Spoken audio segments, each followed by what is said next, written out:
আপনি করুণ সুরে কোরআন তেলাওয়াত করেন, কোনো আমলি কিন্নাতা বা অন্যান্য কারোর সাথে আমাদের কোনো দ্বন্দ্ব নাই।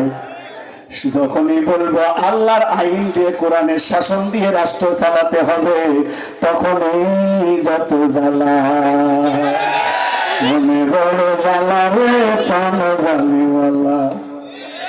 কথা বলেন ঠিক কিনা? তখন গালি দেয় ৭১-এর নাম উল্লেখ করে, তখন গালি দেয় বিভিন্ন অন্যান্য কটাক্ষ করে। এখন তারা দূর হয়ে গেছে। কেউ যদি ৭১-এর টার্গেট করে কোরআনের পাখিদের নিয়ে গালি দেয়, জুতো পিটার লাঠি ঝাঁটা এখনো বাংলাদেশে তার পাওনা আছে। রাগ আছে? কোনো ভাষুর দিকে ভয় নাই, যে যত বড় ভাষুর থাকো থাকো, কিন্তু কোরআনের পাখিদেরকে ৭১-এর দালাল বলে আর যদি বলা হয় জবান দিয়ে একবার, যারা ধর্ম মুখ দিয়ে প্রচার করে ওরা ধর্ম ব্যবসায়ী, একবার যদি তাফসীর কালাম নিয়ে মুখ দিয়ে কথা বলে, এই হুজুরদের লাগবে না, বাংলার দালাল ছেলেরা লাঠিয়ে ফুটে ফেলে দেবে।